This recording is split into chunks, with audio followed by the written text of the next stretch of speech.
A title update has come out for GTA 5 and online for the PS5, PS4, Xbox Series XS, Xbox One, and PC. We are going to go over that title update. Link below in the description section. What's strange is in the patch, even though it says PC, there was no reference to the PC version of GTA 5 or online.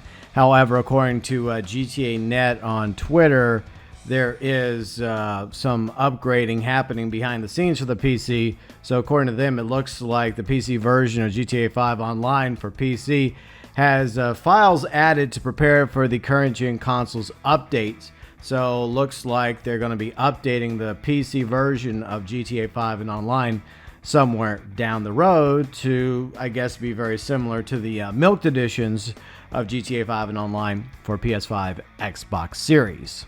Over at Rockstar Support, GTA 5 title update 1.56 notes, once again for the PS4, PS5, Xbox One, as well as Xbox Series X and S. So the date is April 26, 2022. Improvements, bug fixes for PS4, PS5, Xbox One, Xbox Series XS, PS5, Xbox Series X and S. Improvements, there has been a motion blur option slider added. That's going to be great for people that were having issues with the motion blur on PS5 and Xbox Series. So thanks to the slider, that should mitigate the motion blur issues. Matchmaking and networking fixed an issue that caused story mode to GTA Online transition to take a prolonged amount of time. Adaptive triggers on the PS5 fixed an issue that caused the adaptive trigger feedback on how Special Works upgraded Gran Turismo Classic to be too strong. On the Xbox Series X and S, fixed an issue that resulted in players being stuck on an alert screen after using Quick Resume on Xbox. Fixed an audio issue that occurred in game after opening the Xbox guide.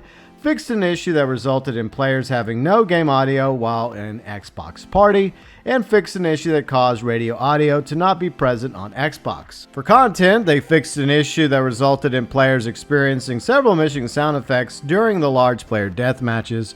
Fixed several issues where blocked players could still view and interact with blocking players via the UGC, user-generated content. And they fixed an issue that caused parachute jobs to be missing from the jobs menu. In story mode, they fixed an issue that resulted in players being incorrectly given the option resume story despite not owning story mode. Fixed an issue that caused GT Online friends to display as contacts in players' phones on story mode. Fixed an issue that caused character switching in story mode to take a prolonged amount of time.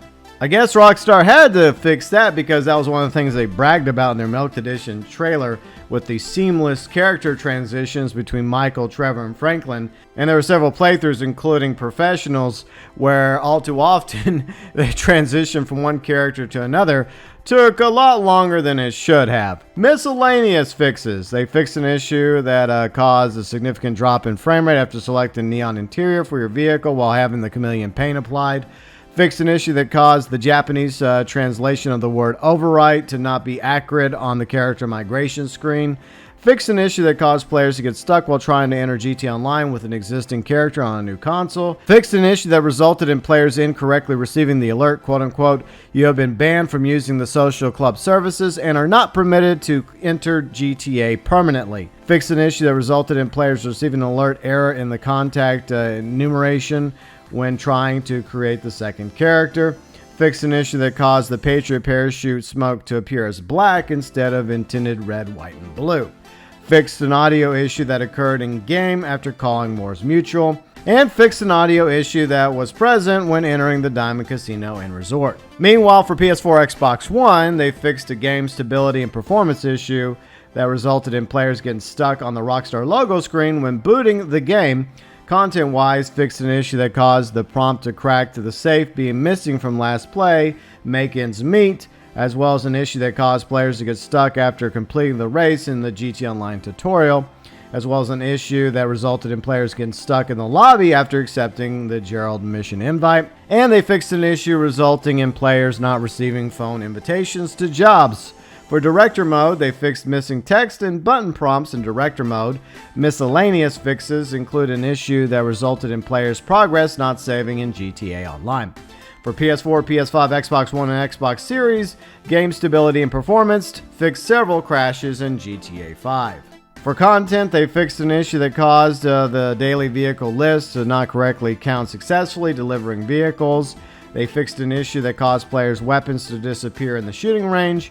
And miscellaneous, they fixed an issue that resulted in players getting stuck on the black screen when attempting to migrate a character from previous generation consoles to next-gen consoles. Once again, that is the title update 1.56 for PS4, PS5, Xbox One, Xbox Series X and S, listed below in the description section.